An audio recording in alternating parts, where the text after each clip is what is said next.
आप सभी को नमस्कार। आपका मेरे चैनल पे स्वागत है। आज की इस वीडियो में जो हमें केमिस्ट्री 11th क्लास का टॉपिक कवर करना है, उसका नाम है कि वो कौन सी डेवलपमेंट्स हैं, वो कौन से एक्सपेरिमेंट्स हैं जो हमें लीड करते हैं toward the Bohr's model of atom. Last class में हमने रदरफोर्ड मॉडल ऑफ एटम और उसकी लिमिटेशन के बारे में पढ़ लिया था। चलिए उससे आगे की कहानी आज पढ़ना स्टार्ट करते हैं कि वो कौन सी डेवलपमेंट्स है जो हमें बोहर मॉडल्स तक लेके जाती है। तो जो फर्स्ट वन हमने पढ़नी है, फर्स्ट डेवलपमेंट हमने पढ़नी है, it is called as the dual nature of electromagnetic radiations. यानी हमें ये पढ़ना है कि जो इलेक्ट्रोमैग्नेटिक रेडिएशंस होती हैं, they carry the dual characteristics, they carry their wave nature as well as their particle nature. Let us start to study their wave nature first, then we move on to the particle nature of the electromagnetic radiations. अब बात आती है कि भाई अगर ये electromagnetic radiations जो है और ये बिहेव कर रही हैं एज ए वेव, तो कौन सी खासियत, कौन सी कैरेक्टरिस्टिक्स वो कैरी करती हैं। चलिए देखिए, मान लीजिए कि हम एक वेव ड्रॉ करें यहाँ पे, और इस काइंड से हमने एक वेव को ड्रॉ कर दिया।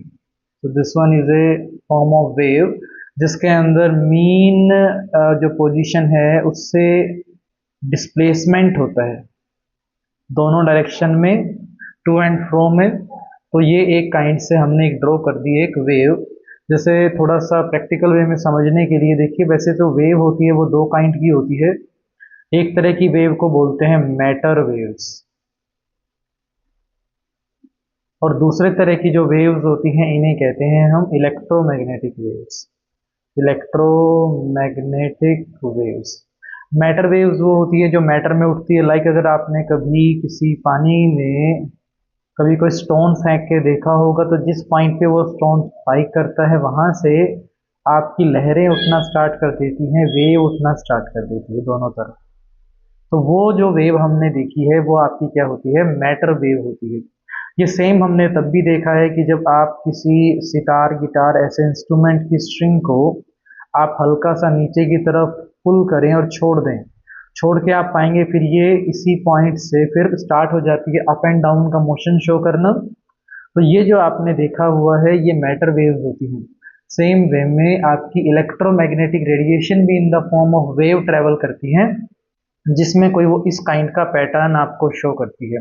अब अगर वो इस काइंड का हमें एक पैटर्न शो करती है तो उसकी कुछ करेक्टरिस्टिक्स भी होंगी, तो उन करेक्टरिस्टिक्स के बारे में देख लेते हैं। देखो, कोई भी वेव जब आप ड्रॉ कर रहे हैं, कोई भी वेव जब हमने ड्रॉ की, देखो इस काइंड से हम एक वेव को ड्रॉ कर लेते हैं।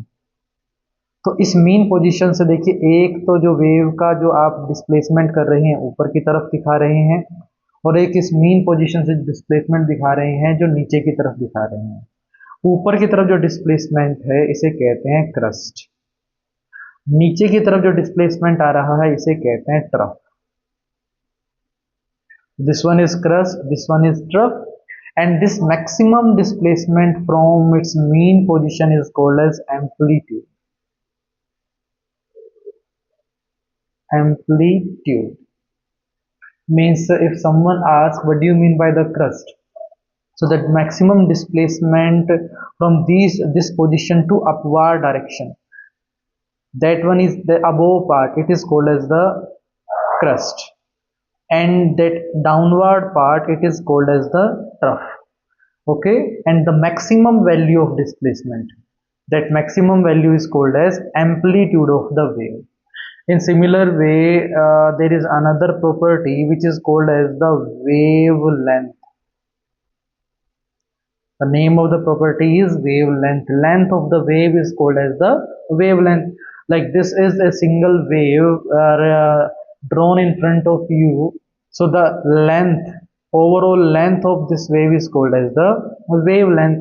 It is represented as lambda, capital lambda, and we can define it as, it is the distance between, it is the distance between two consecutive crest or trough. दो consecutive crest और trough के बीच का जो distance है, like this distance between two consecutive crest और this distance between two consecutive trough, that distance is called as wavelength. Okay, or in simple way, the wave's length is called as the wavelength. Now the next term, which is called as the frequency of the electromagnetic radiation. Frequency, it is represented by the symbol nu. Nu represent the frequency.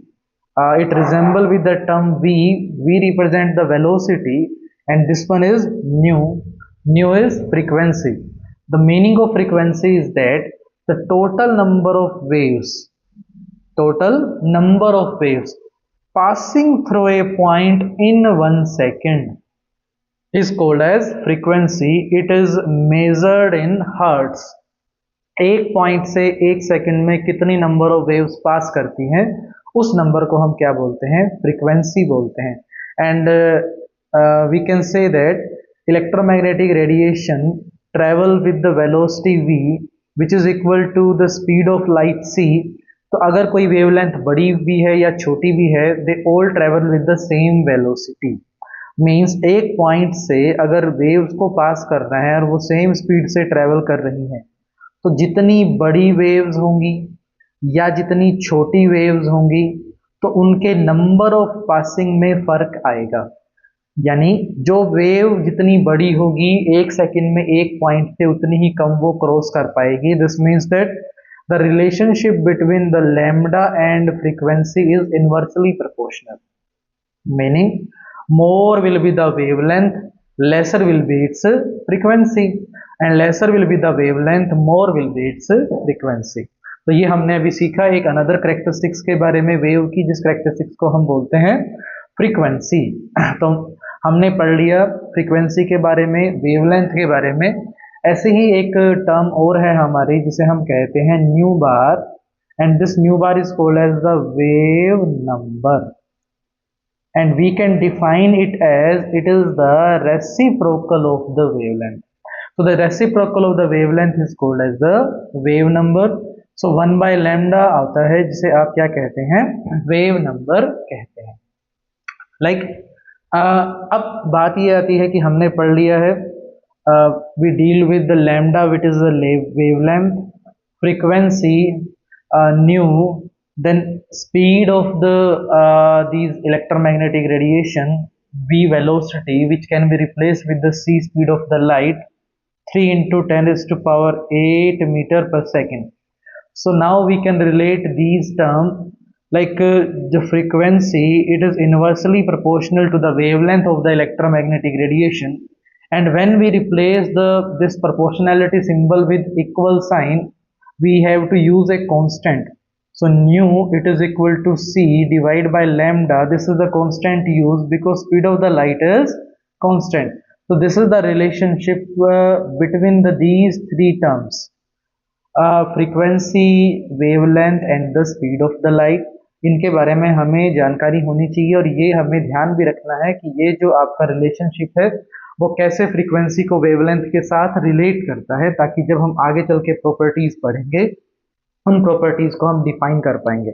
Like point is that we are saying that electromagnetic radiations carry two kind of characteristics. One is particle nature, another one is the wave nature.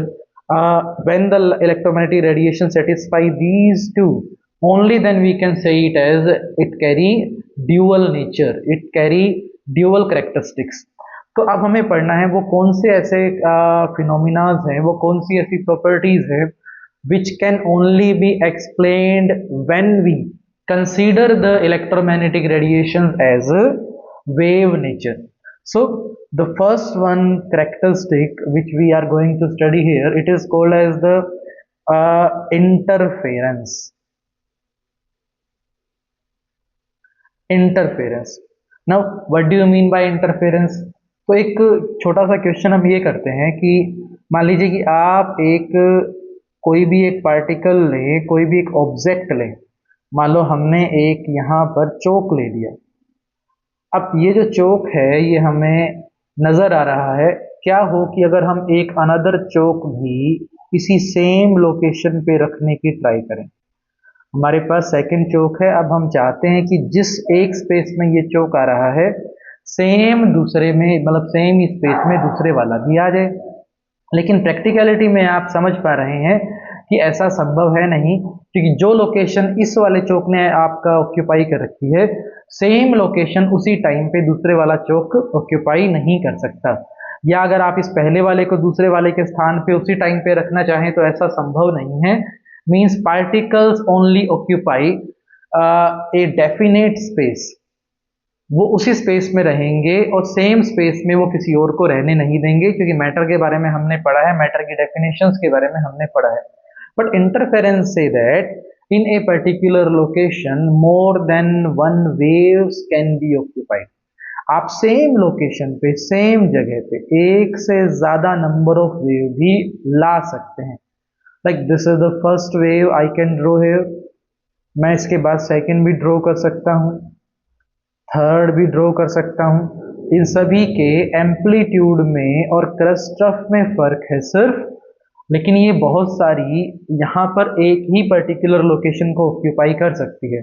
Interference का मतलब ये होता है कि ऐसे एक location पे मान लीजिए कि दो वेव्स आती हैं, so this is the one wave and this is the second wave, और ये एक और केस का एग्जांपल मैंने लिया, like this is my first wave and this is my second wave.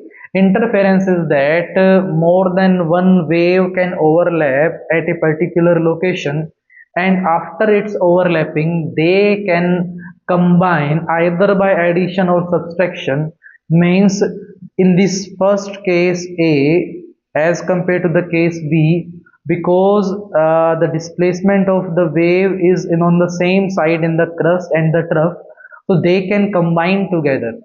So combination of these electromagnetic waves by addition they can result to make a bigger wave. वो क्या कर सकती हैं, एक बिगर वेव बना सकती है। इसे कहते हैं constructive interference. That one is constructive interference in which the two waves combine together to make a bigger wave. Now this wave has amplitude greater than these two having separately. दोनों का जो वो पार्ट है amplitude का वो add on होकर बड़ी wave बना लेता है।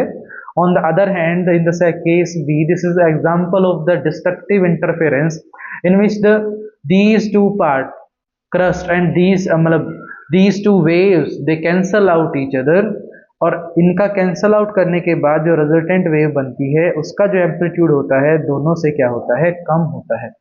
सो interference, this means that two wave or more than two wave can occupy a certain location, and they can combine together to make a resultant bigger waves, or they can subtract also to make a smaller wave. So we can say that at a particular location two or more than two waves can be occupied, or they can combine together by addition or subtraction. That concept is called as the interference. Interference can only be explained when we consider the nature of the waves as nature electromagnetic radiation as wave nature. ये तभी explain हो सकता है जब आप ये मान के चलें कि भाई जो रेडिएशंस का नेचर जो है वो कैसा है, इलेक्ट्रोमैग्नेटिक रेडिएशन का जो नेचर है वो वेव नेचर का है। पार्टिकल नेचर अगर आप मानते हैं तो इंटरफेरेंस को आप एक्सप्लेन नहीं कर सकते हैं। नाउ अनदर जो टर्म जो हमें पढ़नी है, अगली प्रॉपर्टी जो हमें पढ़नी है, इसे कहते हैं diffraction. Next one is called edge diffraction. अब diffraction is a phenomena, like हमने पढ़ा है कि कोई भी ऑब्जेक्ट जब आपका जा रहा है, कोई भी चीज जब आपकी मूव कर रही है तो वो किस काइंड से मूव करती है। तो हमने पढ़ा है कि भाई जो इलेक्ट्रोमैग्नेटिक रेडिएशन है वो स्ट्रेट लाइन में ट्रेवल करती है, electromagnetic radiation travel in the straight line. तो क्या हुआ अगर आप इन्हें किसी स्लिट से पास ऑन करें, बहुत स्मॉल स्पेस से जब आप इन्हें पास ऑन करते हैं, इलेक्ट्रोमैग्नेटिक रेडिएशन गुजरती हैं और किसी बहुत छोटे ऑब्जेक्ट के एज के अराउंड जब वो बेंडिंग शो करती है, यानी अगर हम देखिएगा इस वाले केस के अंदर जब एक डिटेक्टर स्क्रीन पीछे की तरफ लगाते हैं तो हमें लगता यह है कि भी एक सिंगल वेव जो कि स्लिट से पास ऑन करेगी और पीछे टकराएगी, तो उतने की उतने ही पीछे पार्ट आपको उसका नजर आना चाहिए पास ऑन होने के बाद। लेकिन होता ये है कि ये जो स्लिट के जो एजेस है, इस एजेस के अराउंड ये जो रेडिएशंस हैं ये बेंड हो जाती हैं, और बेंड होने के बाद पीछे ऐसे सिंगल स्पॉट ना दिखकर हमें कॉन्सेंट्रिक सर्कल्स नजर आते हैं, हमें कुछ पैटर्न नजर आते हैं, रिंग्स नजर आती है, इनको बोलते हैं डिफ्रैक्शन रिंग्स। और इलेक्ट्रोमैग्नेटिक रेडिएशन की जब हम स्टडी कर रहे हैं तो पहले देखिए एक्सरे की स्टडी हो चुकी थी, और एक्सरे के अंदर ये चीज, ये आपका जो फिनोमिना था डिफ्रैक्शन रिंग का, ये पढ़ा जा चुका था और ये प्रूव हो चुका था कि जो एक्सरे होती हैं वो आपका वेव नेचर शो करती है। तो इलेक्ट्रोमैग्नेटिक रेडिएशन आपकी यही डिफ्रैक्शन रिंग्स बनाती हैं, और ये डिफ्रैक्शन रिंग्स जो कि पहले ही प्रूव हो चुकी है कि वेव नेचर को रिलेट करती है, तो हम ये कह सकते हैं कि भाई जो डिफ्रैक्शन का फिनोमिना है वो इलेक्ट्रोमैग्नेटिक रेडिएशंस दिखा पा रही हैं only because they carry wave nature. उनका जो नेचर है वो वेव नेचर है, इस वजह से वो इसे कैरी ऑन कर पा रही हैं। Okay, so this one is diffraction. तो इंटरफेरेंस और डिफ्रैक्शन ऐसे फिनोमिनाज हैं जो एक्सप्लेन किए जा सकते हैं ओनली एंड ओनली व्हेन, जब आप ये कंसीडर करें कि जो नेचर ऑफ इलेक्ट्रोमैग्नेटिक रेडिएशन है वो कैसा है, वेव नेचर है। तो आज ही क्लास में हमने पढ़ा कि भाई ड्यूअल नेचर के इलेक्ट्रोमैग्नेटिक रेडिएशन के अंदर वो कौन से फिनोमिनाज हैं। एक तो वो पार्टिकल नेचर और वो वेव नेचर में हमने वेव नेचर के बारे में पढ़ा कि अगर उसे वेव की तरह बिहेव करना है तो वेव की तरह बिहेव करने कर वो किन किन कैरेक्टरिस्टिक्स को कैरी करेगी, और वो कौन से दो चीजें हैं, दो आपके फिनोमिनाज हैं, interference and diffraction rings, which can only be explained when we consider the wave nature of the electromagnetic radiation। आज की क्लास के लिए इतना ही। अगली क्लास में हम पढ़ने वाले हैं कि पार्टिकल नेचर क्या होता है और वो कौन सी प्रॉपर्टीज और फिनोमिनाज हैं जो तभी एक्सप्लेन की जा सकती हैं जब आप ये कंसीडर करें कि भी जो नेचर ऑफ इलेक्ट्रोमैग्नेटिक रेडिएशन है वो पार्टिकल नेचर है, ताकि अल्टीमेटली हम जा पाए ड्यूअल नेचर की तरफ। आज की क्लास के लिए इतना ही, मिलते हैं अगली क्लास में, धन्यवाद।